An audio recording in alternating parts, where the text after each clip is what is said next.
Hello दोस्तों, welcome है आपका हमारे यूट्यूब चैनल में। पेंशनर्स, फैमिली पेंशनर्स और कर्मचारियों के लिए आज मैं बहुत ही बड़ी और बोल सकते हैं कि बहुत ही इम्पोर्टेंट खबर लेकर आया हूँ। डी और डी आर जुलाई 2024 का महंगाई भत्ता और महंगाई राहत तय हो चुका है। लगभग आपको मैं बताने वाला हूँ कितने प्रतिशत महंगाई भत्ता और महंगाई राहत आपको जुलाई 2024 में मिलेगा। साथ ही साथ 18 मंथ्स का डीए का जो एरियर्स है उसकी खबर अब टीवी पर आ चुकी है। जी हाँ दोस्तों, 18 मंथ्स के डीए और डीआर की खबर अब टीवी पर चलाई जा रही है। उसमें क्या सारा अपडेट है आपके लिए। अब 18 मंथ्स के डीए डीआर का जो एरियर्स है उसका रास्ता खुलता हुआ नजर दिखाई आ रहा है, क्योंकि 18 मंथ्स की अब खबरें जो है टीवी पर भी आने लगी हैं। टीवी पर भी उसका प्रपोजल के रिगार्डिंग बहुत सारी चीजें अपडेट्स हुई हैं। साथ ही साथ एक बड़ा लेटर जो है कैबिनेट सेक्रेटरी को लिखा गया है। उसमें क्या क्या कर्मचारियों की डिमांड्स हैं और क्या क्या पूरी होनी चाहिए या क्या क्या चीजों में अपडेट्स आए वो भी हम बताने वाला है। साथ ही साथ पेंशन एनोमलीज को लेकर के बहुत, यानी पेंशन में जो अनियमितताएं या पेंशनरी बेनिफिट्स को लेकर के बहुत सारी खबरें हैं वो भी हम इस वीडियो में देने वाले हैं। ये वीडियो थोड़ा लॉन्ग हो सकता है लेकिन आपके लिए बहुत ही इंपॉर्टेंट ये वीडियो होने वाला है, इसलिए इस वीडियो को पूरा लास्ट तक देखिएगा। और अगर आप चैनल पर पहली बार आए तो आपसे अपील करना चाहूंगा कि चैनल को फ्री में सब्सक्राइब जरूर कर सकते हैं। सब्सक्राइब के ब्लैक बटन को प्रेस करके साथ ही साथ आपके पास हमारे वीडियोस की लेटेस्ट इन्फॉर्मेशन या लेटेस्ट खबरें आप तक जल्दी से जल्दी पहुंचे, उसके लिए आप घंटे के निशान को जरूर प्रेस करिएगा, तभी आपके पास हमारी वीडियोस की लेटेस्ट इन्फॉर्मेशन आ पाएगी और आप हमारी वीडियोस को इसी तरीके से आगे भी वॉच कर पाएंगे। आपको जल्दी से एक इन्फॉर्मेशन दे दें, आप हमारे चैनल पर पेंशनर्स, फैमिली पेंशनर्स और कर्मचारियों के पेंशनरी बेनिफिट से रिलेटेड हम नोटिफिकेशन, सर्कुलर्स और अपडेशन देते हैं। और आपको किसी भी टाइप से कोई समस्या है आपकी पेंशनरी बेनिफिट को लेकर के तो आप हमें कमेंट बॉक्स में कमेंट करिएगा, हम वहां पर नेक्स्ट वीडियो में उसको लेकर के आपकी जो भी कमेंट्स होंगे, जो भी समस्याएं होंगी, उसको दूर करने की कोशिश करेंगे। चलिए जल्दी से लेकर चलते हैं पहली बड़ी खबर पर। जी हाँ दोस्तों, डी और डी आर जुलाई 2024 में all India consumer price index के जो मई मंथ का डेटा था वो फाइनली अब पब्लिश हो चुका है। मिनिस्ट्री ऑफ लेबर की वेबसाइट पर भी आ चुका है, जिसमें आप देख सकते हैं 0.5 अंक की बढ़ोतरी के साथ में मई मंथ का जो डेटा है आप सामने देख पा रहे होंगे, वो बढ़ोतरी होने के बाद आपका डीए और डीआर 52.91% हो चुका है। लेकिन हम अगर एक्सपेक्टेड बात करें, जून मंथ का जो है all India consumer price index का डेटा वो जुलाई मंथ की लास्ट वर्किंग डे को पब्लिश होगा, लेकिन हम एक्सपेक्टेड मानते हैं अगर उसमें बिल्कुल भी बढ़ोतरी नहीं होती है तब भी आपका 53% डीए और डीआर होने वाला है। यानी कि 53% आपका बहुत ज्यादा चांसेस है। चांसेस क्या फिक्स ही है कि 53% महंगाई भत्ता और महंगाई राहत मिलेगा। यानी अब आपको 3% की बढ़ोतरी जुलाई 2023 से जुलाई 2024 से देखने को मिलेगी। हालांकि इसमें बहुत ज्यादा चेंजेस नहीं हो सकते हैं, क्योंकि एक ही मंथ की जो रिपोर्ट्स आनी बाकी है, एक मंथ की रिपोर्ट्स लास्ट वर्किंग डे को आ जाएगी। उसके बाद में अब आपको जो है 53% महंगाई भत्ता और महंगाई राहत आपके खातों में आएगा। अब बात करते हैं बड़ी खबर की। जी हाँ दोस्तों, दूसरी जो बड़ी खबर आ रही है वो 18 मंथ्स के डीए और डीआर के एरियर्स को लेकर के आ रही है।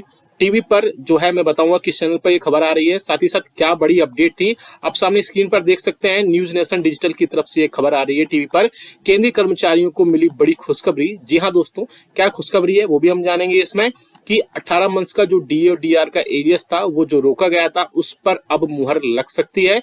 वहां पर न्यूज में आ रहा है कि 18 महीने का डीए एरियर का आप जो एरियर है वो आपको मिलेगा जल्द से जल्द। साथ ही साथ ऐसे पेंशनर्स और फैमिली पेंशनर्स जिनको 18 मंथ्स का डीए एरियर कोरोना में नहीं मिला था, 18 मंथ्स का डीए का एरियर उनके खातों में पहुंच सकता है। पहले जो कर्मचारी और पेंशनर्स जो है 18 मंथ्स के डीए और डीआर की खबरें पहले ऐसे आती रही थी, लेकिन पेंशनर्स बोलते थे टीवी पर ऐसी खबरें क्यों नहीं आती हैं। तो आप देख सकते हैं सामने अब टीवी पर भी ये ऐसी खबरें आ रही हैं। अब 1 करोड़ केंद्रीय कर्मचारियों को डीए और डीआर का जो एरियर्स है वो उनके खातों में जल्द से जल्द पहुंच सकता है। हालांकि मैं पहले भी कह चुका था कि 18 मंथ्स के डीए और डीआर का एरियर्स जो है गवर्नमेंट अपने लेवल पर बिल्कुल क्लियर कर चुकी थी कि उनको 18 मंथ्स का डीए और डीआर का एरियर्स नहीं दिया जाएगा। लेकिन अब जो न्यूज में ऐसी चीजें आने के बाद फिर से कर्मचारियों की एक होप जाग गई है कि क्या वाकई में 18 मंथ्स का डीए और डीआर का जो एरियर्स है वो उनके खातों में आएगा। तो मुझे भी लगता है आपको भी लगना चाहिए साथ ही साथ कि 18 मंथ्स का डीए और डीआर को जो एरियर्स है वो आपके खातों में जरूर आना चाहिए। तो आप हमें कमेंट करके बताएगा कि आपका 18 मंथ्स का डीए और डीआर का एरियर्स के रिगार्डिंग आपके क्या डिस्कशंस है।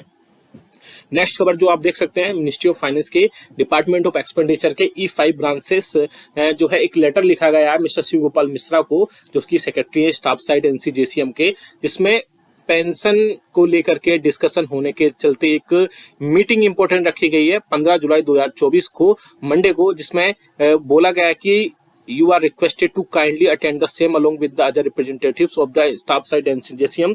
यानी कि जो भी पेंशन से रिलेटेड उनकी जो भी सिस्टम्स हैं पेंशनरी बेनिफिट्स को लेकर के जो भी हैं, उसमें जो फाइनेंस सेक्रेटरी है उनके चेयरमैनशिप में एक मीटिंग रखी गई है 15 जुलाई 2024 को मंडे को। उसके बाद में वहां पर जो भी अपडेट्स आएंगे वो दे दिए जाएंगे और ये बड़ी मीटिंग मानी जा रही है क्योंकि इसमें बहुत सारी चीजों पर एक डिस्कशन अच्छा हो सकता है, जिसके बाद में कर्मचारियों और पेंशनर्स को बहुत सारी चीजें देखने को मिल सकती है। वहां पर एनसीजेसीएम जो भी अपने पॉइंट्स रखेगी वहां पर सभी पेंशनर्स को बहुत ज्यादा फायदा देखने को वहां पर मिल सकता है।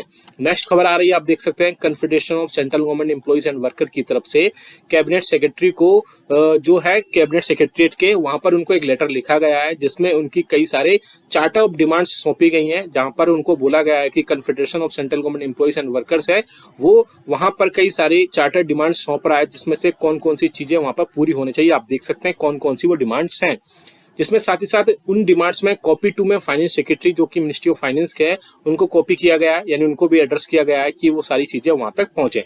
तो आप देख सकते हैं चार्टर ऑफ डिमांड्स में कौन कौन सी डिमांड्स वहां पर रखी गई हैं। पहली डिमांड जो रखी गई है immediate constitute of at the central pay commission, जो कि बहुत ही अच्छी है। अगर 8वें वेतन आयोग जल्द से जल्द आता है यानी कि 2026 से लगता है तो ऐसे में पेंशनर्स को बहुत ज्यादा राहत मिलेगी और उनकी पेंशन में काफी हद तक बढ़ोतरी हो जाएगी। अभी आपकी मिनिमम पेंशन 9,000 रुपए है, लेकिन उसमें बढ़ोतरी होने के बाद काफी हद तक बढ़ोतरी उसमें हो जाएगी।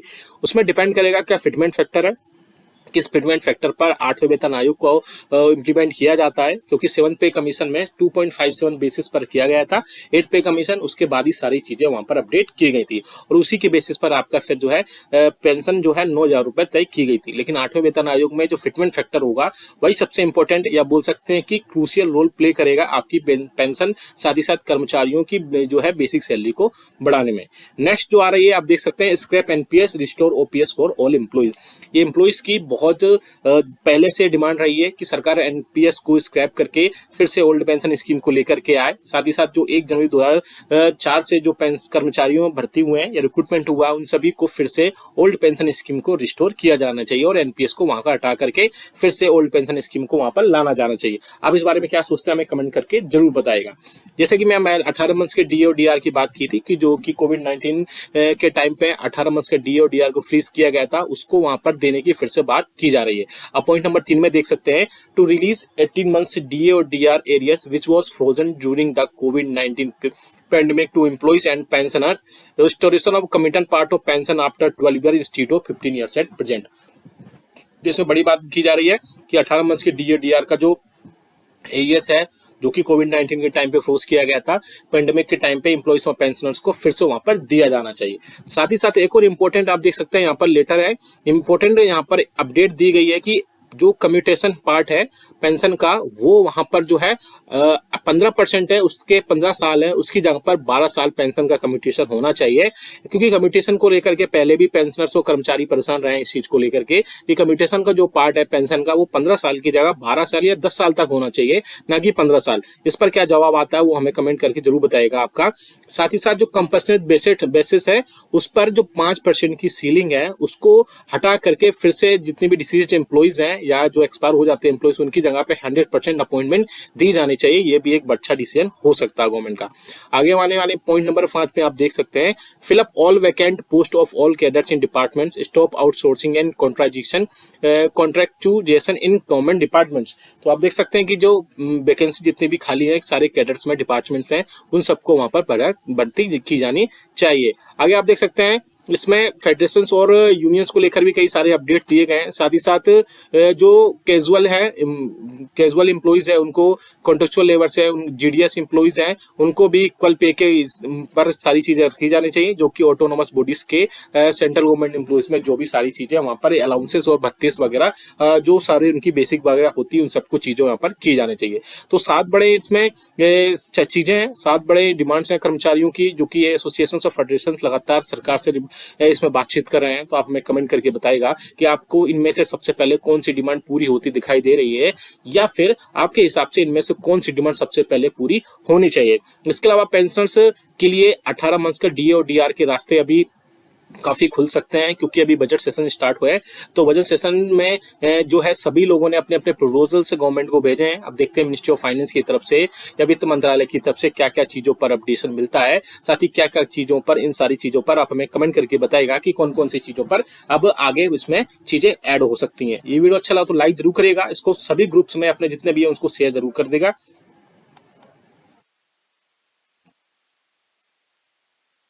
वेलकम है आपका हमारे YouTube चैनल में। Pensioners, family pensioners as well as कर्मचारियों के लिए बड़ी खबरें लेकर आया हूं सामने, जैसा कि आप स्क्रीन पर देख पा रहे हैं। साथ ही साथ इसमें बड़ी खबरों के अलावा आपके जो प्रीवियस कमेंट्स थे उनको भी लिया जाएगा, जिनमें आपकी जो भी प्रॉब्लम्स होंगी, जो भी समस्याएं होंगी, उनको इस वीडियो के जरिए इस सारी समस्याओं का समाधान भी यहाँ पर किया जाएगा। पहली बड़ी खबर आ रही है जून मंथ की पेंशन क्रेडिट को लेकर के। साथ ही साथ नोशनल इंक्रीमेंट 1 जुलाई और 1 जनवरी पर बड़ी खबर देने वाला हूँ।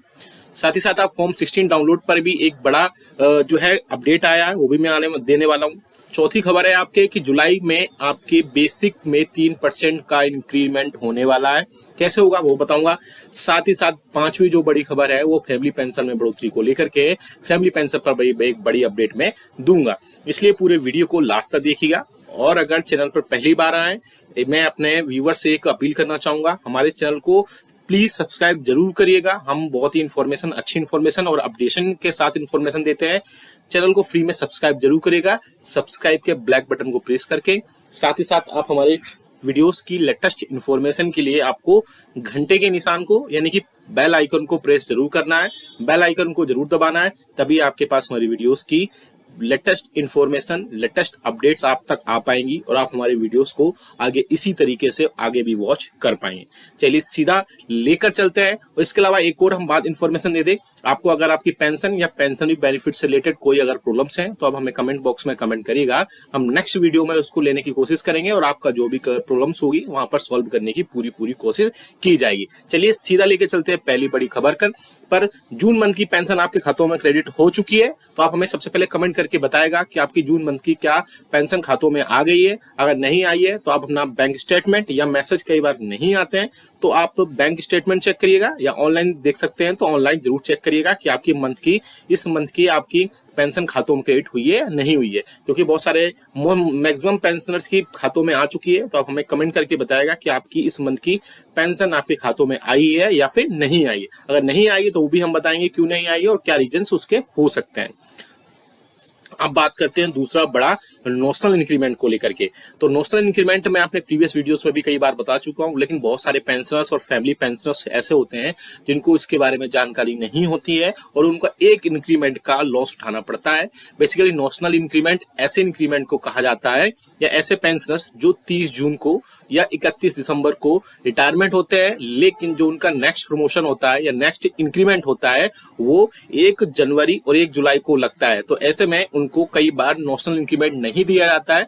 तो जब नोशनल इंक्रीमेंट 1 जनवरी और 1 जुलाई को दिया जाता है ऐसे पेंशनर्स को, जो रिस्पेक्टिवली 30 जून और 31 दिसंबर को जो रिटायरमेंट होते हैं वहां पर उनको नेक्स्ट इंक्रीमेंट दे दिया जाता है, और उसके बेसिस पर ही उनके जो पेंशनरी अदर बेनिफिट्स हैं, चाहे वो ग्रेच्युटी हो, चाहे वो डीआर हो, चाहे उनकी बेसिक हो, क्योंकि बेसिक भी बढ़ती है 3%, तो उसके बेसिस पर सारे जो पेंशनरी बेनिफिट्स हैं वो पेंशनर्स को दिए जाते हैं। तो अगर आप भी 30 जून को रिटायरमेंट हुए हैं या 31 दिसंबर को रिटायरमेंट हुए हैं तो आप अपने डिपार्टमेंट को या अपने ऑफिस को कहिए कि आप उनका नोशनल इंक्रीमेंट लगाएं और उनको एक एक्स्ट्रा बड़ा हुआ इंक्रीमेंट को प्रोवाइड करें। अगर आप ये सब कार्रवाई कैसे करनी है, डिटेल में नोशनल इंक्रीमेंट कैसे लगवाना है, क्या एप्लीकेशन लिखनी है, कौन सा फॉर्म फिल करना है, अगर वो आप चाहते हैं तो कमेंट बॉक्स में यस लिखिएगा।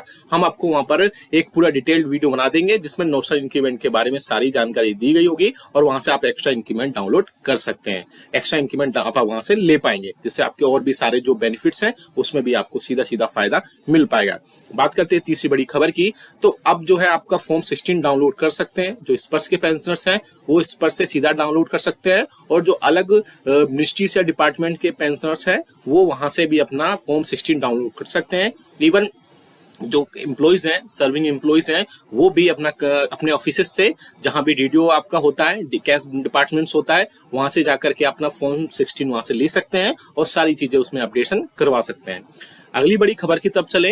अगली बड़ी खबर आ रही है जुलाई में बेसिक में इन 3% की बेसिक में इंक्रीज होने वाली है। बेसिकली आप सभी को पता है कि अब all India consumer price index का डेटा जो है आने वाला है, लास्ट वर्किंग डे को आ जाएगा, और जैसे ही आ जाएगा तो उसके बाद में आपका जुलाई मंथ का जो all India consumer price index का डेटा है वो कंफर्म हो जाएगा। और अब आपको जो है 3% महंगाई भत्ता और महंगाई राहत के मिलने के पूरे चांसेस यहाँ पर दिख रहे हैं। जुलाई से 3% आपका फिर से बढ़ोतरी हो जाएगा, और बढ़ोतरी होने के साथ ही अब यहाँ पर 53 से 54% तक महंगाई भत्ता और महंगाई राहत जा सकता है। हालांकि अभी एक मंथ का और all India consumer price index का डेटा आएगा, जैसे ही वो आएगा तो आपका कंफर्म हो जाएगा डीए और डीआर किनको कितना प्रतिशत मिलने वाला है। हालांकि मुझे जो लगता है कि 3% तक ही इस बार बढ़ने वाला है, क्योंकि all India consumer price index का जो डेटा है उसके बेसिस पर बढ़ोतरी इस बार ज्यादा नहीं हुई है, और बढ़ोतरी नहीं होने के चलते आपको 3% महंगाई भत्ता और महंगाई राहत यहाँ पर मिलेगा। तो जुलाई में 3% महंगाई भत्ता के चलते आपकी सारी जो डेटा है वो 3% तक उसमें बढ़ोतरी हो सकती है। अब बात करते हैं फैमिली पेंशन की। ऐसे पेंशनर्स जिसमें पेंशनर्स की डेथ हो चुकी है और उसके बाद उनकी जो नॉमिनीज हैं यानी उनकी वाइफ हैं, उनकी भी उस सिचुएशन में अगर डेथ हो चुकी है, तो अब आपको अगर आप उनके लड़के हैं और लड़कियां हैं, दोनों अलग अलग सिचुएशन में पेंशन मिल सकती है। ऐसे बहुत सारे लोग होते हैं जिनको लड़कियां ये सोचती हैं, महिलाएं ये सोचती है कि उनको पेमेंट नहीं मिलती है, उनको फैमिली पेंशन नहीं मिलती है। तो ऐसा बिल्कुल नहीं है।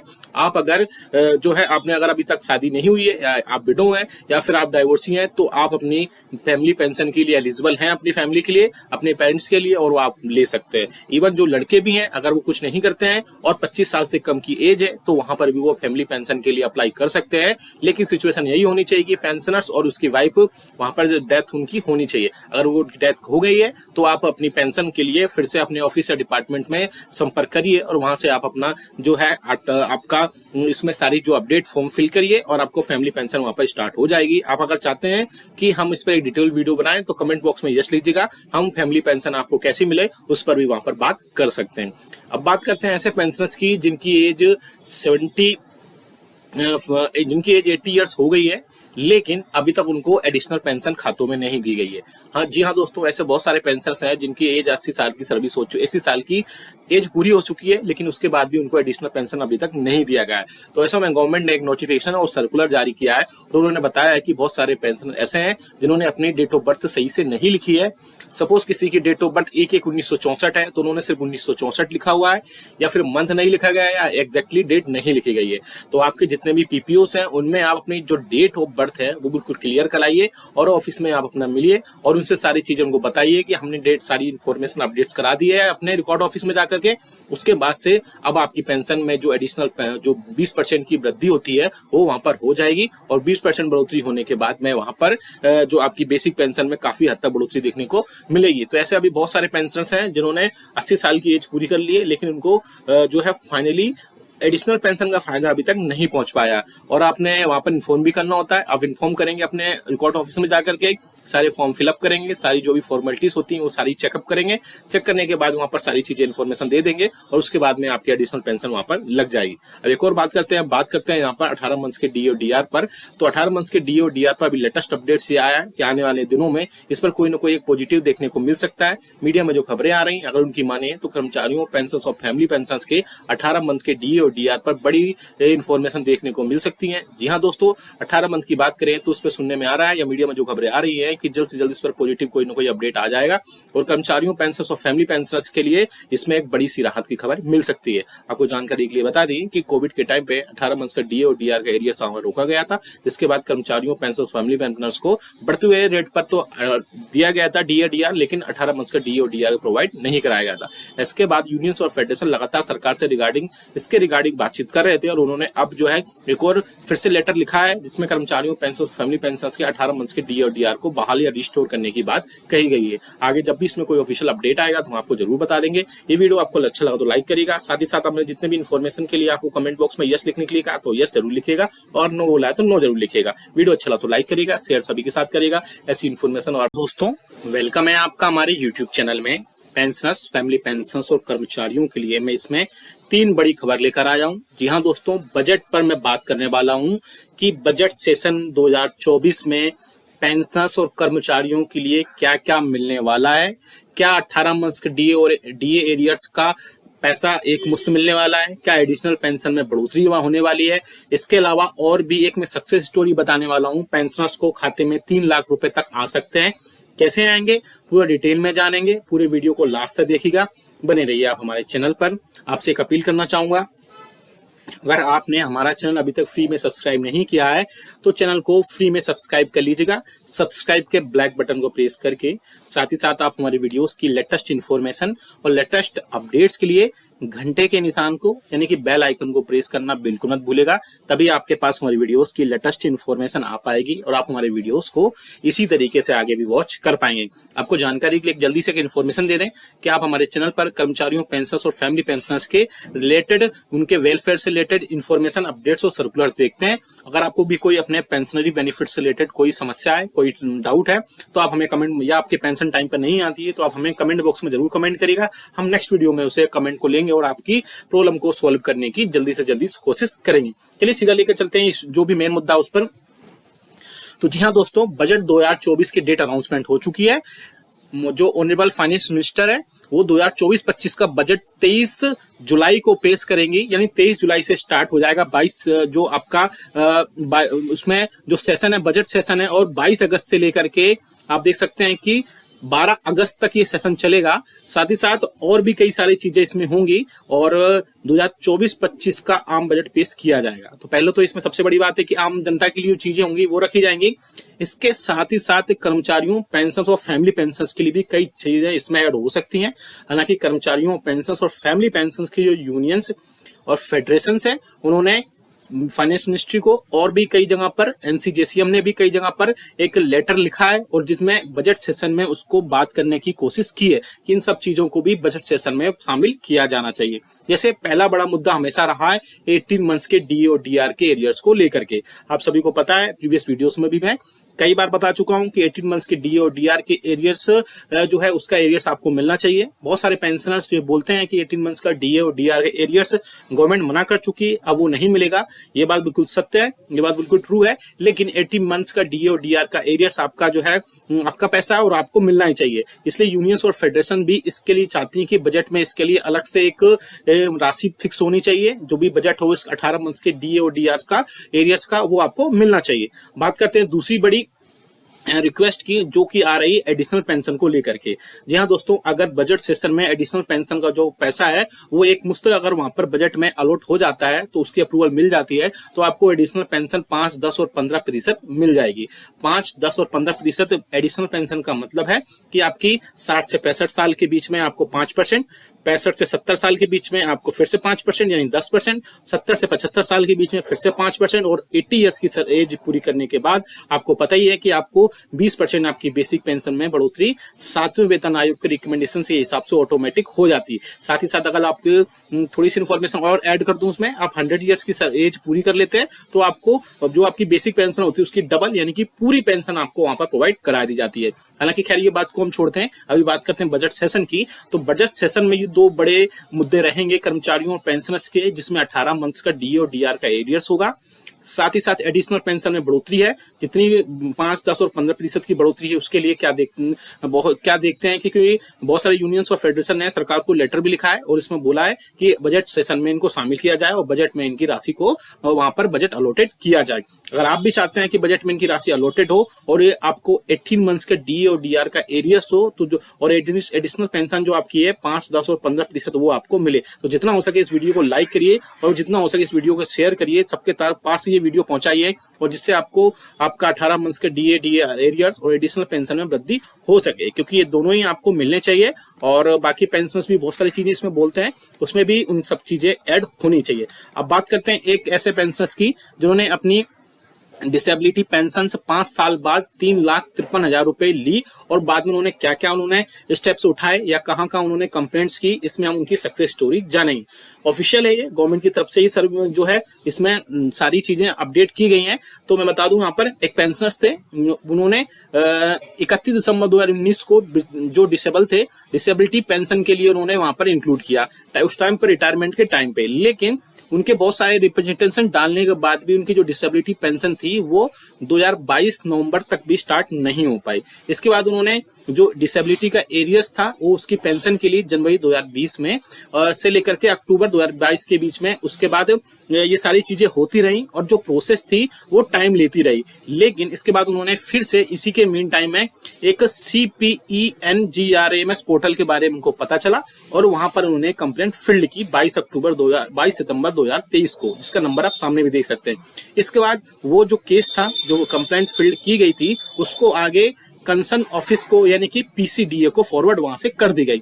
इसके बाद उनके जो केस था उसको प्रोसेस किया गया और कॉम्पिटेंट अथॉरिटी के पास में वहां पर भेजा गया। इसी के मीन टाइम में जो केस था, जो वहां पर फाइल्ड कंप्लेंट की गई थी, वो सीनियर्स ऑफिसर्स की मीटिंग में यानी कि SOM की मीटिंग में DOPPW के पास पहुंचा, यानी डिपार्टमेंट ऑफ पेंशन और पेंशन वेलफेयर के जो सीनियर्स ऑफिसर्स की मीटिंग होती है, जिसे SOM भी बोलते हैं। वहां पर जो डायरेक्टरेट दिया गया, जो सेक्रेटरी पेंशन थे, उन्होंने बोला इस पर जल्द से जल्द काम करनी चाहिए। PCDO को उन्होंने जल्द से जल्द बोला। इसके बाद PCDA ने बिल्कुल इमीडिएट वहां पर उस केस को सैंक्शन किया। उसका एरियर्स वो 3,53,000 रुपए उनके फाइनल जो उनके डिसेबिलिटी पेंशन के थे वो उनके खाते में आए 29 जनवरी 2024 को। ये पूरा केस था वो 30 जनवरी 2024 को फाइनली उनके अकाउंट को क्लोज कर दिया गया। जो कंप्लेंट उन्होंने फाइल की थी और उनके अकाउंट में जितने भी एरियर्स बनते थे विद एरियर्स के साथ में उनके सारे पैसे उनको खाते में क्रेडिट किए गए। तो फिर मैं आपको बता दूं, अगर आप अवेयर हैं, अगर आप जागरूक हैं और आप कंप्लेंट वगैरह करना जानते हैं, आप सारी चीजें ऐड करना जानते हैं, तो आपको आपकी जो पेंशनरी बेनिफिट है, चाहे वो एरियर्स हो पेंशन का, डिसेबिलिटी एरियर्स हो, डिसेबिलिटी पेंशन हो, या आप किसी भी टाइप की कोई पेंशन बेनिफिट से रिलेटेड चीजें हो, वो आपको जरूर वहां पर मिलेंगी। अगर आप भी चाहते हैं कि कंप्लेंट कहाँ और कैसे करनी होती है, क्या उसका प्रोसीजर होता है, तो हम उस पर एक डिटेल्ड वीडियो बना देंगे। आप बस कमेंट बॉक्स में यस लिख दीजिएगा। अगर उसमें 50 कमेंट भी आ जाएंगे, यानी 50 कमेंट्स भी आ जाएंगे यस के, तो मैं नेक्स्ट वीडियो उसको लेकर के आ जाऊंगा और पूरा मैं कंप्लेंट स्टेप बाय स्टेप बताऊंगा कि आपको कैसे से उसमें रजिस्टर्ड करना है, कैसे साइन अप करना है, क्या क्या चीजें फिल करनी है और कैसे उस प्रोसेस को फॉलो करना है। साथ ही साथ उस प्रोसेस को फॉलो करने के बाद क्या क्या स्टेप्स को, जरूरी चीजों का ध्यान रखना है। तो ये बड़ी चीजें हैं जो आपको कंप्लेंट करने के बाद ध्यान रखनी होती है, और आपके रियल में आप उस पेंशन के हकदार हैं तो आपको वो पेंशन और उसके जो एरियर्स होते हैं वो जल्द से जल्द वहां पर प्रोवाइड कराए जाते हैं। तो ऐसे में पेंशन के लिए बहुत बड़ी सहूलियत है कि CPENGRAMS पर कंप्लेंट कर सकते हैं पोर्टल पर, और वहां पर जाकर के जो कंप्लेंट है उसको ध्यान में रख करके सारी चीजों को ऐड कर सकते हैं। जैसे हम बात कर सकते हैं फिर से जो बजट सेशन होने वाला है, बजट सेशन को लेकर के फिर से चर्चाएं गर्म है, और चर्चाओं में ये सारी चीजें होने वाली हैं कि क्या फिर से 18 मंथ्स के DA और DR के एरियर्स आपको मिलने वाला है, क्या एडिशनल पेंशन 5, 10, 15% इन सबका जो बजट है वो सेपरेट डिसाइड होने वाला है। इस बार ये सब चीजें बजट अलॉट होने वाला है। आगे आके इन दिनों में बहुत ज्यादा चीजें इसमें क्लियर हो पाएंगी। ये वीडियो अच्छा लगा तो लाइक करिएगा, शेयर सभी के साथ करिएगा। ऐसी न्यूज इन्फॉर्मेशन अपडेट्स के लिए चैनल को भी फ्री में सब्सक्राइब कर लेगा। मिलते हैं आपको नेक्स्ट वीडियो में। Thank you so much. Hello दोस्तों, वेलकम है आपका हमारे यूट्यूब चैनल में। पेंशनर्स, फैमिली पेंशनर्स और कर्मचारियों के लिए बहुत ही इंपॉर्टेंट सर्कुलर सामने आप देख पा रहे हैं जारी हुआ है। मिनिस्ट्री ऑफ फाइनेंस के डिपार्टमेंट ऑफ एक्सपेंडिचर के E5 सेक्शन की तरफ से एक इंपॉर्टेंट मीटिंग के रिगार्डिंग सर्कुलर जारी कर दिया गया है। जी हाँ दोस्तों, जिसमें कर्मचारियों, पेंशनर्स और फैमिली पेंशनर्स के कई सारे इश्यूज जो थे वो सॉल्व किए गए। साथ ही साथ उस बैठक में और भी कई सारी चीजें हुई, जिसमें फाइनेंस सेक्रेटरी के चेयरमैनशिप के अंडर में बहुत सारी चीजें डिस्कस की गई और बहुत सारी चीजों में डिस्कशन होगा। क्या क्या डिस्कशन होगा ये सारी चीजें हम डिटेल में जानेंगे। साथ ही साथ उस बैठक में कौन कौन प्रेजेंट होने वाला है ये भी हम जानने वाले हैं। ये इंपॉर्टेंट सर्कुलर आप सभी के लिए सामने आप स्क्रीन पर भी देख पा रहे हैं। बहुत इंपॉर्टेंट ये सर्कुलर है। पूरे वीडियो को हम डिटेल में देखेंगे। वीडियो थोड़ा लॉन्ग हो सकता है, लेकिन आपके लिए वीडियो बहुत ही ज्यादा इंपॉर्टेंट होगा। आपकी जो भी रिक्वेस्ट है, आपकी जो भी डिमांड्स है उसके रिगार्डिंग में, इसलिए इस वीडियो को पूरा लास्ट तक देखिएगा। और अगर चैनल पर पहली बार आए तो चैनल को फ्री में सब्सक्राइब जरूर करिएगा। सब्सक्राइब के ब्लैक बटन को प्रेस करके, साथ ही साथ उसके बाद में बेल आइकन को प्रेस करना, यानी कि घंटे के निशान को प्रेस करना बिल्कुल मत भूलिएगा। ऑल पर सिलेक्ट कर दीजिएगा, तब आपके पास हमारी वीडियोस की लेटेस्ट नोटिफिकेशन आ पाएगी और आप हमारे वीडियोस को इसी तरीके से आगे भी वॉच कर पाएंगे। आपको एक जल्दी से इन्फॉर्मेशन दे दें, आप हमारे चैनल पर पेंशनर्स, फैमिली पेंशनर्स और कर्मचारियों के पेंशनर्स के जो पेंशनरी बेनिफिट्स हैं उससे रिलेटेड हम इन्फॉर्मेशन, सर्कुलर्स और नोटिफिकेशंस आपको समझाए जाते हैं। साथ ही साथ आपको अगर कोई आपकी पेंशनरी बेनिफिट्स में कोई अगर प्रॉब्लम है तो उसको आप कमेंट बॉक्स में कमेंट करिए, हम नेक्स्ट वीडियो में उसको लेंगे और आपको सारी जितनी भी प्रॉब्लम्स है उसे दूर करने की कोशिश करेंगे। चलिए जल्दी से लेकर चलते हैं नोटिफिकेशन पर। आप जो कि आप सामने देख पा रहे हैं, इसमें एक अर्जेंट मीटिंग के रिगार्डिंग एक इंपॉर्टेंट सर्कुलर जारी किया गया है मिनिस्ट्री ऑफ फाइनेंस के डिपार्टमेंट ऑफ एक्सपेंडिचर के E5 ब्रांच की तरफ से, जो कि लेटर लिखा गया है मिस्टर शिव गोपाल मिश्रा को, जो कि सेक्रेटरी है स्टाफ साइट नेशनल काउंसिल या JCM के जॉइंट कंसल्टेटिव मशीनरी के। और उसमें कई सारी चीजों पर जो है डिस्कशन के चलते नोटिफिकेशन आप देख सकते हैं। इसमें आप देख सकते हैं कमेटी एक बनाई गई है जिसके पेंशन सिस्टम और डिस्कशन से रिलेटेड स्टाफ साइड में कई सारी चीजें की गई हैं, जिसमें जो फाइनेंस सेक्रेटरी हैं वो इसकी चेयरमैनशिप करने वाले हैं। साथ ही साथ 15 जुलाई 2024 को मंडे को रूम नंबर 169D में ये मीटिंग होने वाली है। और इसके अलावा और भी कई सारे इसमें जो रिप्रेजेंटेटिव्स हैं स्टाफ साइड के नेशनल काउंसिल के वो भी इसमें भाग लेंगे। साथ ही साथ कई चीजों पर इसमें डिस्कशन हो सकता है। और डिस्कशन की बात करें तो किन किन चीजों पर डिस्कशन हो सकता है उसके रिगार्डिंग हम बात कर सकते हैं। यहाँ पर एक रफली आइडिया लगा सकते हैं कि किन किन चीजों पर वहां पर डिस्कस हो सकता है। तो जो कि सबसे बड़ा मुद्दा अभी तक का रहा है वो रहा है 18 मंथ्स के DA और DR के एरियर्स पर, जो बहुत सारी अभी मीडिया में भी खबरें आ रही हैं, साथ ही साथ न्यूज में भी टीवी चैनल्स पर भी ऐसे खबरें आ रही हैं कि 18 मंथ्स का DA और DR का एरियर सरकार अब आपको बजट में अलॉट कर सकती है। जी हाँ दोस्तों, ये टीवी में भी आने लगा है, लेकिन 18 मंथ्स के DA और DR के रिगार्डिंग गवर्नमेंट जो है पहले ही पिक्चर सारी क्लियर कर चुकी है कि 18 मंथ्स का DA और DR का एरियर्स आपको नहीं दिया जा सकता है। कोविड के टाइम में इसमें जो 3 बड़ी इंस्टॉलमेंट्स थी वो उसको फ्रीज किया गया था, लेकिन आपको बढ़ते हुए रेट पर आपको जो है DA प्रोवाइड करा दिया गया था, लेकिन 18 मंथ्स का जो DA DR का एरियर्स था वो आपको नहीं दिया गया था। तो उसके बाद में जो 18 मंथ्स के DA और DR का जो एरियर्स है, यूनियंस, फेडरेशंस और एसोसिएशंस जो हैं वो सरकार से इसके रिगार्डिंग बातचीत कर रहे थे। उन्होंने सरकार से बोला था कि गवर्नमेंट को जो नेगोशिएशंस या सेटलमेंट की सिचुएशन में आना चाहिए, जिससे पेंशनर्स की या कर्मचारियों की जो 18 मंथ्स का DA और DR का जो एरियर्स है वो उनको अगर गवर्नमेंट एक बार में पे नहीं कर सकती है तो 3 से 4 अलग अलग इंस्टॉलमेंट्स में भी पे कर सकती है और उसके बाद में ये सारी चीजें हो सकती हैं। लेकिन 18 मंथ से DA और DR का जो इशू है फिर से तेज पकड़ता हुआ दिखाई दे रहा है। अब आगे आने वाले दिनों में बहुत सारी चीजें क्लियर हो पाएंगी कि इस मीटिंग में क्या क्या चीजें डिस्कस हुई हैं, इसके जब मिनट्स आ जाएंगे उसमें क्या क्या चीजें डिस्कस होंगी, साथ ही साथ किन चीजों पर सहमति और एग्री और डिसएग्री चीजें हो पाएंगी। अब बात करते हैं दूसरी बड़ी खबर की, जो है इस मीटिंग में डिस्कस हो सकती है एडिशनल पेंशन। एडिशनल पेंशन पर भी कई सारी चीजें पर अभी तक चल रही हैं, जिसमें 5 साल के ब्लॉक में 5-5% की बात की जा रही थी। साथ ही साथ ये भी बोला गया था यूनियंस की तरफ से कि 1-1% की हर साल 1% की एटलीस्ट बढ़ोतरी की जाए। जैसे कि सर्विंग एम्प्लॉइज की बेसिक में 3% की बढ़ोतरी होती है, तो जो पेंशनर्स और फैमिली पेंशनर्स हैं उनकी बेसिक पेंशन में 1% की वृद्धि की जाए। हालांकि एडिशनल पेंशन का जो मोस्टली जो चांसेस हैं उसमें 5, 10 और 15% की बढ़ोतरी हो सकती है। जैसे कि 60 से 65 साल के ईयर में 5% की, 65 से 70 फिर से जो है 5% की, 70 से 75 में फिर से 5% की, और 80 ईयर्स की सर्विस पूरी 80 ईयर्स की एज पूरी करने के बाद आपको पता ही है कि 20% बेसिक में वृद्धि हो जाती है। तो ये भी ये चीजें डिस्कस हो सकती है। साथ ही साथ एक बड़ा मुद्दा हो सकता है 8वें वेतन आयोग को लेकर के। जी हाँ दोस्तों, अब आपको पता है कि 7th पे कमीशन का गठन जो है नजदीक है, 2026 में होने वाला है, लेकिन उसके पहले एक बड़ी कमेटी बनाई जा सकती है जो 8वें वेतन आयोग के रिकमेंडेशंस गवर्नमेंट को देगी, और वहां से जो रिकमेंडेशंस पास होंगे वो 8वें वेतन आयोग में लिए जा सकते हैं। सबसे बड़ा इशू होगा इसमें फिटमेंट फैक्टर का।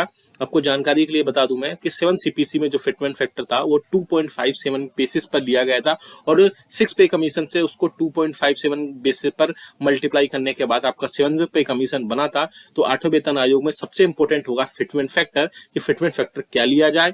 वैसे बहुत ज्यादा चांसेस है कि फिटमेंट फैक्टर 3 लिया जा सकता है। अगर 3 फिटमेंट फैक्टर होता है तो आपकी बेसिक सैलरी 18,000 रुपए से बढ़ करके 22 से 23,000 रुपए, साथ ही साथ बेसिक जो पेंशन है वो 9,000 रुपए से बढ़ करके 13 से 14,000 रुपए तक सिर्फ बेसिक पहुंच सकती है।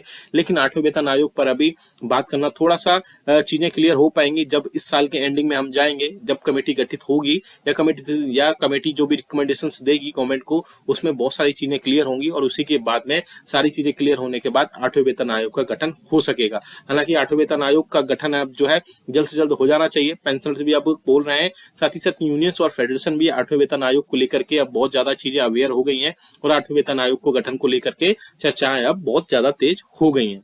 अब बात करते हैं एफएमए को लेकर के, जो कि फिक्स्ड मेडिकल अलाउंसेस होता है। आप सभी को मैं प्रीवियस वीडियोस में भी कई बार बता चुका हूं कि ऐसे पेंशनर्स और फैमिली पेंशनर्स जो नॉन सीजीएचएस एरियाज में रहते हैं, यानी कि जहां पर सीजीएचएस के हॉस्पिटल्स, डिस्पेंसरीज या वेलनेस सेंटर नहीं होते हैं, उनको वहां पर ओपीडी मेडिसिन के खर्च के रूप में 1000 रुपए प्रोवाइड कराए जाते हैं। तो पिछले कुछ दिनों एक स्कूआ की मीटिंग हुई थी जिसमें पेंशनर्स के लिए बोला गया था कि फिक्स्ड मेडिकल अलाउंसेस को 1000 रुपए से बढ़ा करके 3000 रुपए किया जाना चाहिए, क्योंकि 18,000 रुपए, क्योंकि जो इस टाइम पे जो बेसिक पे है उसके हिसाब से 1000 रुपए काफी कम है, और जो ओपीडी मेडिसिन के हैं उनके खर्चे के रूप में 1000 रुपए दिए जाते हैं, वो मेडिसिन के रूप में काफी कम होते हैं, और उसको बढ़ा करके 3000 रुपए किया जाना चाहिए। हालांकि ministry of health and family welfare की तरफ से इस पर रिगार्डिंग पर उनका एक बड़ा सा रिप्लाई भी आया था, जिसमें उन्होंने क्लियर मेंशन किया था कि हम अभी पूरे मैटर को देख रहे हैं, मैटर पूरा अंडर कंसिडरेशन है, जल्द से जल्द इस पर कोई ना कोई अपडेट जरूर निकल कर आ जाएगी और उसमें पॉजिटिव आने की चांसेस है। मुझे लगता है कि फिक्स्ड मेडिकल अलाउंस पर जल्द से जल्द कोई ना कोई खुशखबरी देखने को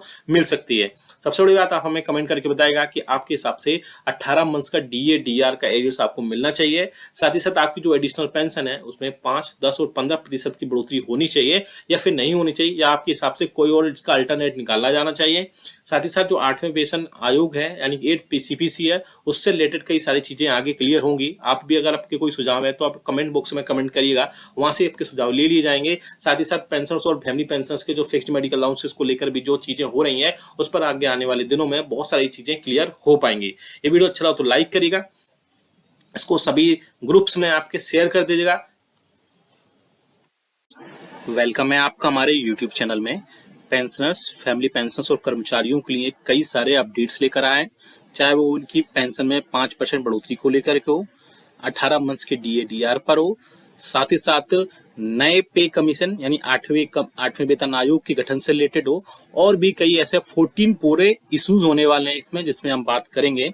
सामने आप एक लेटर भी देख रहे होंगे जो कि लिखा गया है श्री जितेंद्र सिंह जी को, जो कि honourable minister of state for personnel public grievance and pension, government of India है।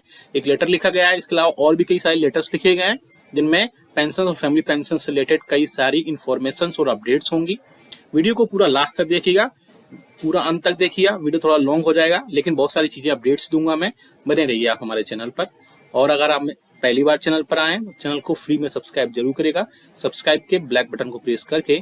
साथ ही साथ आप हमारे वीडियोस की लेटेस्ट इन्फॉर्मेशन और लेटेस्ट अपडेट्स के लिए घंटे के निशान को यानी बेल आइकन को प्रेस करना बिल्कुल मत भूलिएगा, तभी आपके पास हमारी वीडियोस की लेटेस्ट इन्फॉर्मेशन आ पाएगी और आप हमारे वीडियोस को इसी तरीके से आगे भी वॉच कर पाएंगे।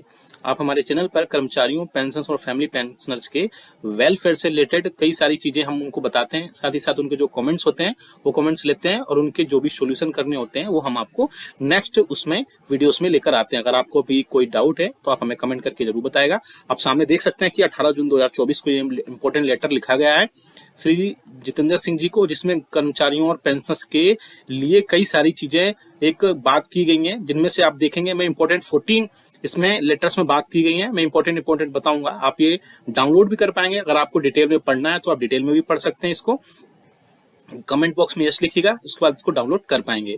आप सभी को पता है कि 65 लाख पेंशनर्स और बाकी जो कर्मचारी हैं उनके लिए बहुत सारी चीजें टाइम टू टाइम होती रही हैं, लेकिन उसके बाद भी पेंशनर्स और कर्मचारियों की जो डिमांड्स रही हैं वो हमेशा कर्मचारियों और पेंशनर्स के लिए वेलफेयर से रिलेटेड रही हैं। ऐसे में तो central government employees and pensioners की जो यूनियंस और फेडरेशन हैं उसके रिगार्डिंग कई सारी चीजें इसमें रही हैं, जिनमें हम बात करते हैं सबसे पहले पॉइंट की, जिसमें आप पॉइंट नंबर 2 देख पा रहे हैं कि 12 लाख से ज्यादा सिविलियन जो वैकेंट पोस्ट हैं सेंट्रल गवर्नमेंट डिपार्टमेंट्स में, चाहे वो रेलवे हो, चाहे वो डिफेंस हो, चाहे वो पोस्टल हो, इनकम टैक्स हो, सीएजी हो, इसमें बहुत ज्यादा एक्यूट शॉर्टेज चल रही है मैन पावर की। उसके बाद पेंशनर्स और कर्मचारियों की यूनियन सरकार से बोल रहे हैं कि आउटसोर्स करने की जगह पर परमानेंट पेरेंटियल जॉब, कंटिन्यू जॉब दी जाए, जिसके चलते वहां पर बहुत सारी चीजें वैकेंसी फिल हो पाए और बहुत सारी चीजें लोगों को वहां पर जागरूक लोगों को जॉब्स मिल पाए।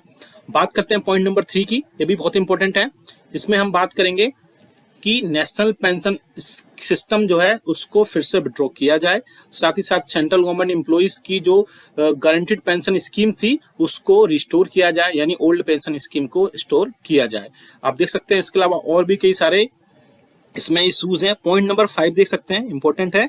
इसमें पॉइंट नंबर 5 में देख सकते हैं 8वें वेतन आयोग को नेक्स्ट वेज रिवीजन के लिए या नेक्स्ट पे कमीशन के लिए 1 जनवरी 2026 से इसको रिवाइज किया जाए। ये कर्मचारियों और पेंशनर्स की बहुत बड़ी डिमांड है कि 8वें वेतन आयोग को गठन जल्द से जल्द किया जाए। हालांकि इसमें पहले भी कुछ अपडेट्स आए थे कि सरकार जल्द से जल्द इस पे लेकर के कोई ना कोई एक कमेटी बना सकती है और उसके बाद 8वें वेतन आयोग का गठन उसमें हो सकता है। अब 6 नंबर का जो पॉइंट है वो भी काफी इंपॉर्टेंट है। आप देख सकते हैं, to release the 18 months DA arrears frozen during the COVID-19 pandemic to the central government employees and pensioners। आप सभी को पता है कि 18 मंथ्स के DA और DR का एरियर्स उस टाइम नहीं दिया गया था, लेकिन बहुत सारे पेंशनर्स ये बोलते हैं कि आप 18 मंथ्स के DA और DR के एरियर्स के बारे में क्यों बात करते हैं जबकि गवर्नमेंट उसको देने के लिए मना कर चुकी है। तो आपको बता दूं, 18 मंथ्स के DA और DR आपका उसमें हक है और आपको मिलना ही चाहिए। तो बहुत सारे पेंशनर्स भी चाहते हैं कि उनको मिले, इसलिए बाकी यूनियंस और फेडरेशंस भी हैं वो भी लगातार इसके रिगार्डिंग सरकार से बात करते रहती हैं, डिमांड्स और रिक्वेस्ट करती रहती हैं सरकार से। आगे आने वाले समय में इसमें बहुत सारी चीजों में क्लियरिटी होगी कि क्या क्या चीजें हो सकती हैं। पॉइंट नंबर 8 देख सकते हैं, वो भी काफी इंपॉर्टेंट है। To grant 100% compassionate appointment to the wards dependent of the deceased employee by removing the 5% ceiling limit.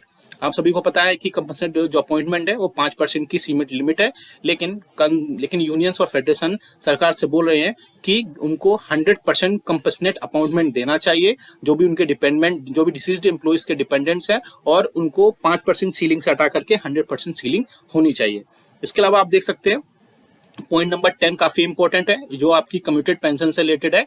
Restoration of the commuted portion of the pension to the pensioners after 12 years instead of the present 15 years। आप सभी को पता है कि आपकी जो pension का commutation है वो 15 साल में होता है, लेकिन अब रिस्टोर 12 साल में से पहले उसको रिस्टोर किया जाना चाहिए। सरकार की कर्मचारियों और पेंशनर्स की और यूनियंस कई बार इसके रिगार्डिंग भी पहले भी लेटर लिख चुकी है कि जो कम्यूटेशन पेंशन है उसको 15 साल की जगह कम करके 12 साल या 11 साल या फिर 10 साल तक कर देना चाहिए, क्योंकि 15 साल एक लंबा गैप हो जाता है जिसके चलते पेंशनर्स अपनी कम्यूटेड पेंशन को नहीं ले पाते हैं और उसके बाद में उनको कई सारी चीजें पैसे होने के बाद भी सारी चीजें नहीं कर पाते हैं। इसलिए उसके बाद में उनको जो कम्यूटेड पेंशन है वो दी जानी चाहिए 12 साल में। सबसे इंपॉर्टेंट एक है कि पार्लियामेंट्री स्टैंडिंग कमेटी ने कई सारे रिकमेंडेशंस दिए थे। उन रिकमेंडेशंस में 5% हर साल 5% के ब्लॉक में पेंशनर्स को रिटायरमेंट के बाद उनको दी जाना चाहिए। साथ ही साथ और भी पार्लियामेंट्री स्टैंडिंग कमिटीज के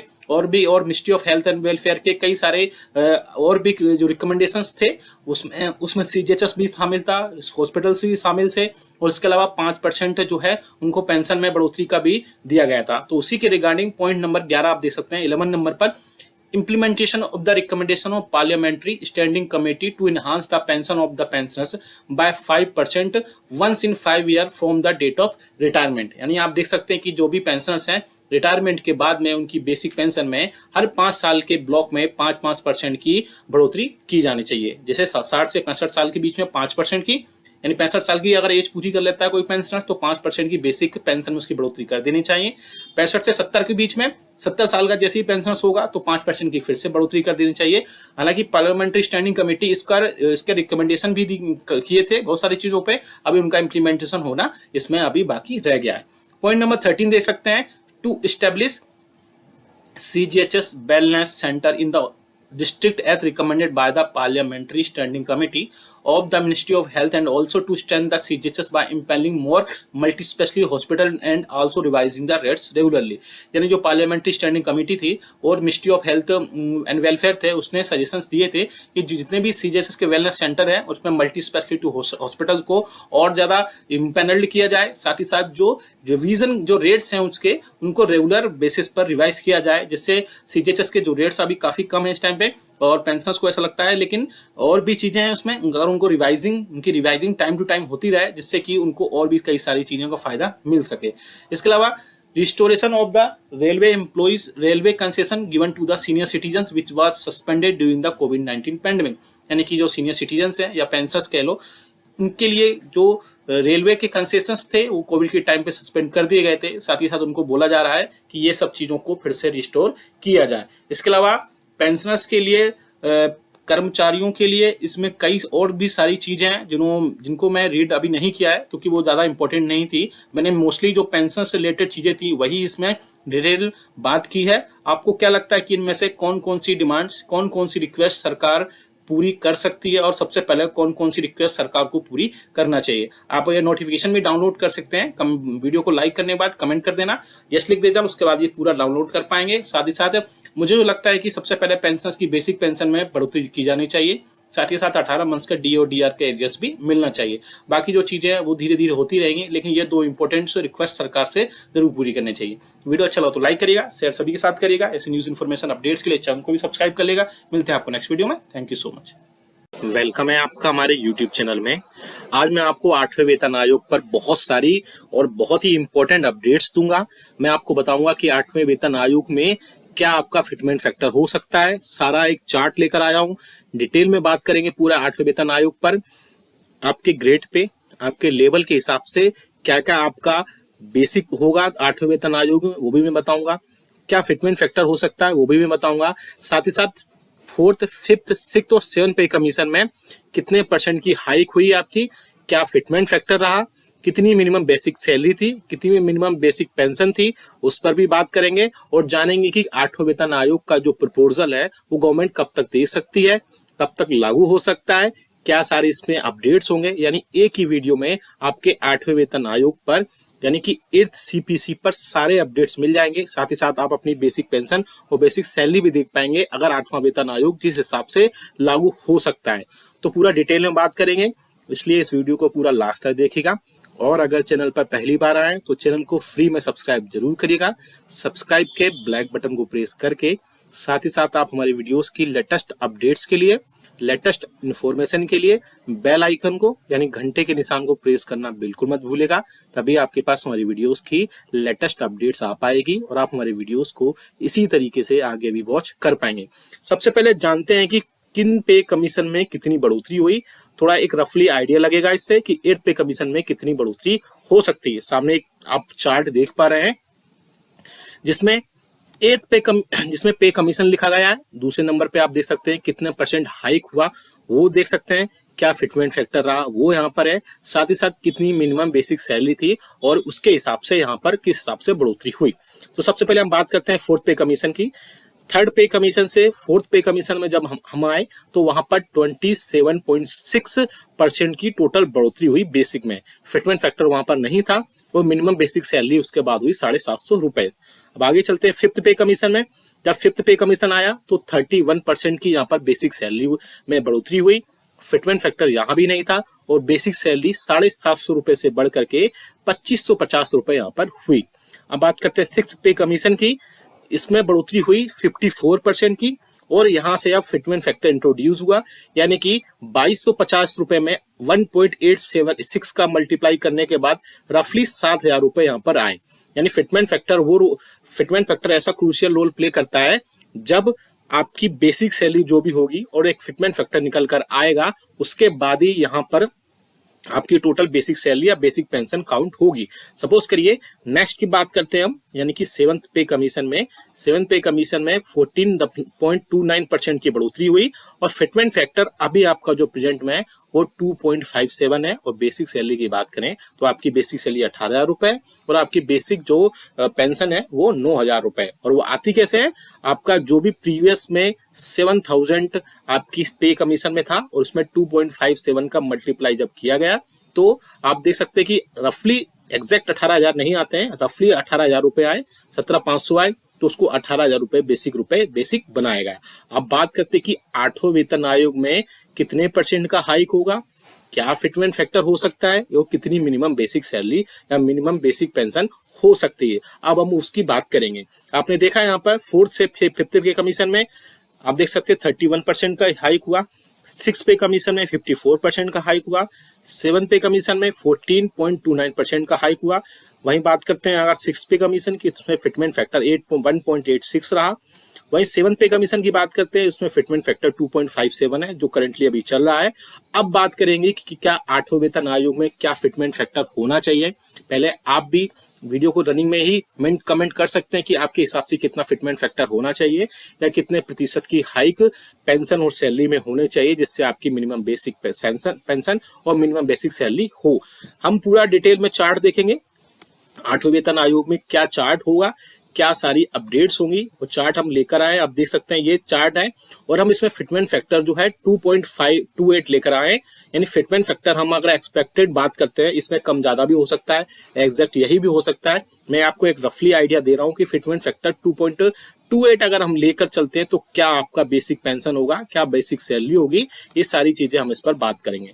लेकिन सबसे पहले इस चार्ट पर, इस टेबल पर बात करने से पहले हम थोड़ा सा ये बात कर लेते हैं कि 8वां वेतन आयोग का प्रपोजल कब तक आ सकता है, क्या इसमें अपडेट्स आएंगे, वो हम यहाँ पर देख लेते हैं। सबसे पहले आप देख सकते हैं मीडिया में जो खबरें आई उन पर बात करें थोड़ा सा।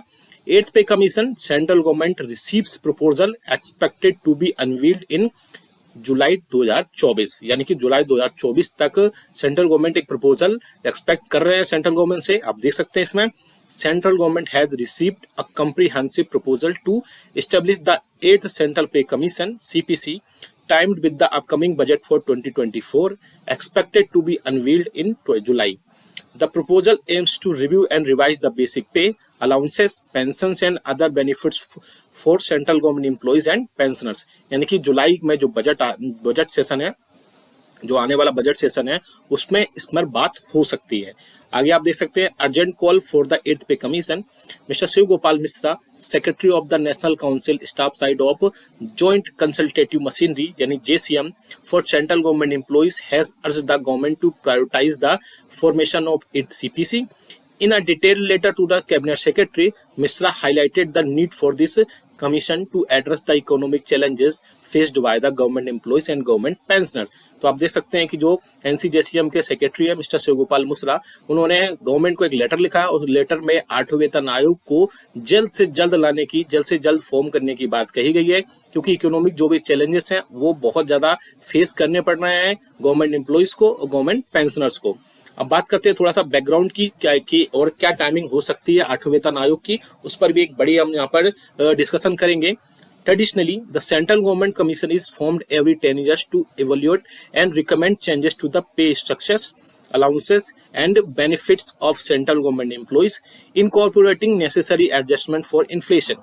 यानी कि 8वें वेतन आयोग या कोई भी पे कमीशन होता है वो उसका एवोल्यूशन और रिकमेंडेशन किए जाते हैं, उसके वेतन भत्ते और जो भी बेनिफिट्स होते हैं सेंट्रल गवर्नमेंट एम्प्लॉइज और पेंशनर्स के, वो इन्फ्लेशन के चलते ऐसा सब किया जाता है। द 7th पे commission established by the prime minister on February 28, 2024 implemented its recommendation starting from 1/2016। आपको पता ही कि 7वें वेतन आयोग को गठन 28 फरवरी 2024 को किया गया था, जो कि 2014 को किया गया था, जो कि 1 जनवरी 2016 से लागू किया गया था। अब बात करते हैं CPC कब से स्टार्ट हो सकता है। The 8th CPC is proposed to commence from 1 जनवरी 2026, यानी कि एक जो आपका 8वां वेतन आयोग है एक्सपेक्टेड है कि 1 जनवरी 2026 से इसे एक्सपेक्ट किया जा रहा है। However, the government has yet to announce the formal establishment, leaving over 1 crore central government employees and pensions awaiting updates। आप देख सकते हैं कि जो सेंट्रल गवर्नमेंट के 1 करोड़ एम्प्लॉइज और पेंशनर्स है वो 8वें वेतन आयोग का इंतजार कर रहे हैं और देखना होगा कि कब तक इसमें क्या क्या चीजें अपडेट होती हैं। मोस्ट प्रोबेबली चांसेस है कि जुलाई तक इसमें कोई ना कोई अपडेट निकल कर आएगा और उसके बेसिस पर हम फिटमेंट फैक्टर के बढ़ोतरी होने के बाद कर्मचारियों, पेंशनर्स और फैमिली पेंशनर्स का 8वें वेतन आयोग का गठन हो सकता है। हम प्रोजेक्शन की बात कर रहे हैं यहाँ पर, इसमें कोई भी बढ़ोतरी या कमी हो सकती है। प्रोजेक्टेड है 8th पे कमीशन के हिसाब से अगर हम बात करते हैं यहाँ पर, तो आप देख सकते हैं 8th CPC for level 1 to level 5 fitment factor की बात करें यहाँ पर, क्योंकि मैंने अभी प्रीवियस बताया कि फिटमेंट फैक्टर ही सबसे बड़ा रोल, क्रूशियल रोल प्ले करेगा आपकी पेंशन, आपकी सैलरी में कितनी बढ़ोतरी होती है। तो आप देख सकते हैं हमने level 1, level 2, level 3, level 4, level 5 की यहाँ पर टेबल लेकर आए हैं, जिसमें 6 पे कमीशन, 8वें पे कमीशन में कितनी बेसिक आपकी होने जा रही है वो हम इस टेबल में बताने जा रहे हैं। तो आप सबसे पहले बात करते हैं लेवल 1 की। अगर आपका बेसिक इस टाइम पे 18,000 रुपए है तो आपका 8th पे कमीशन में फिटमेंट फैक्टर 2.28 के बेसिस पर 41,000 रुपए हो सकता है। वही बात करें इसमें आपका लेवल 1 में अगर आपकी बेसिक 18,500 रुपए है तो 42,000 रुपए आपका बेसिक हो सकता है। वहीं हम बात करें लेवल 1 में आपका अगर बेसिक 19,100 रुपए है तो 43,400 रुपए यहाँ पर हो सकता है। ऐसे ही इसमें बढ़ोतरी होती है, 19,700 है तो 44,700 हो जाएगा, 20,300 है तो 4600 हो जाएगा, 20,900 है तो 47,400 हो जाएगा, 21,500 है तो 48,800 हो जाएगा, 2200 है 50,200 हो जाएगा, 22 और 800 है तो 51,800 हो जाएगा। ऐसे ही करके इसमें बढ़ोतरी होती जाएगी। आप ये टेबल का स्क्रीनशॉट भी ले सकते हैं या फिर आप कमेंट बॉक्स में यस लिखेंगे, वहां से आप ये टेबल सीधा सीधा डाउनलोड कर पाएंगे। आप देख सकते हैं आपकी जो भी बेसिक होगी उसके हिसाब से आप यहाँ पर टेबल देख लीजिएगा और आप अपना जो भी आपका बेसिक है वो यहाँ से डाउनलोड कर पाएंगे। काफी बड़ी टेबल है, आप इसमें 40 कॉलम्स बनाए गए हैं। अब बात करते हैं लेवल 2 की। अगर लेवल 2 में आप अगर आते हैं और आपका अगर बेसिक जो है वो 19,900 है तो 8 पे कमीशन में आपका फिटमेंट फैक्टर 2.28 के बेसिस पर आपका जो सैलरी बेसिक होगा वो 45,400 रुपये होगा। वहीं अगर हम बात करें आपका लेवल 2 में 20,500 अगर आपका बेसिक है तो 8 पे कमीशन में 46,700 रुपये हो सकता है। वहीं बात करें हम 21,100 रुपये अगर आपका बेसिक है तो 48,100 रुपये हो जाएगा। और अगर 21,700 रुपये आपका अगर बेसिक है तो 49,500 रुपये आपके बेसिक होने की पॉसिबिलिटीज हैं। वहीं आप अगर टेबल को इसको देखें तो सारे बढ़ते हुए क्रम में आपकी 8 पे कमीशन में कितना टेबल होगा, कितना आपका फिटमेंट फैक्टर के बेसिस पर होगा वो आपका हो सकता है। वहीं हम लेवल 3 की बात करें, अगर आपका लेवल 3 में जो ग्रेड पे है वो 2,000 रुपये है। आप देख सकते हैं लेवल 3 में बेसिक अगर आपका 21,700 रुपये है तो आप 49,500 रुपये यहाँ पर आपका बेसिक हो सकता है। यहीं बात करें अगर हम आपका बेसिक 22,400 रुपये है तो 51,100 रुपये तक इसमें पॉसिबिलिटीज जताई जा रही है। वहीं बात करें अगर हम फिर से 23,100 रुपये इसका बेसिक है तो 52,700 रुपये बेसिक हो सकता है। लेवल 3 में फिर से अगर हम आपका बेसिक बात करें 23,800 तो 54,300 यहाँ पर हो सकता है। फिर से अगर हम बात करें 24,500 तो 55,900 आपका यहाँ पर बेसिक दिखाई दे रहा है। बात करें फिर से लेवल 4 जो कि ग्रेड पे होता है 2400, इसमें अगर हम बात करें तो 7 CPC में बेसिक स्टार्ट होता है 25,500 से। तो 8वें वेतन आयोग में 2800 ग्रेड पे होने के बाद 2800 फिटमेंट फैक्टर 2.28 होने के बाद आपका बेसिक 58,100 रुपये हो सकता है। वहीं 26,300 की बात करें, अगर आपका बेसिक 26,300 होता है तो 60,000 रुपये आपका बेसिक हो सकता है। अगर हम बेसिक की बात करें 27,100 अगर आपका बेसिक होता है तो आपका फिटमेंट फैक्टर 2.28 के बेसिस के बाद 61,800 रुपये यहाँ पर बढ़ोतरी हो सकती है। वहीं अगर 4th की बात करें, अगर आपका बेसिक 27,900 रुपये है तो इसमें 63,600 रुपये, और अगर आपका बेसिक 28,700 रुपये है तो 65,400 रुपये आपकी बेसिक होने की पूरी पॉसिबिलिटीज बताई जा रही है। अगर हम लेवल 5 की बात करें जिसका ग्रेड पे 2800 होता है, अगर 7 CPC में स्टार्टिंग लेवल 5 में 7 CPC है 29,200 होने के बाद 66,600 रुपये यहाँ पर हो सकता है। वहीं अगर 30,100 है आपका बेसिक तो 68,600 रुपये हो सकता है, और 31,100 रुपये है तो 70,700 रुपये हो सकते हैं। 31,900 रुपये अगर आपके बेसिक है तो 72,700 रुपये हो सकता है। 32,900 बेसिक है तो आपका 75,000 टोटल बेसिक हो सकता है। और वहीं बात करें 33,900 अगर आपका बेसिक है तो 77,300 रुपये आपका बेसिक होने की यहाँ पर 8वें वेतन आयोग में पॉसिबिलिटीज जताई जा रही है। ये बहुत अच्छी टेबल है। फिटमेंट फैक्टर ये 2.2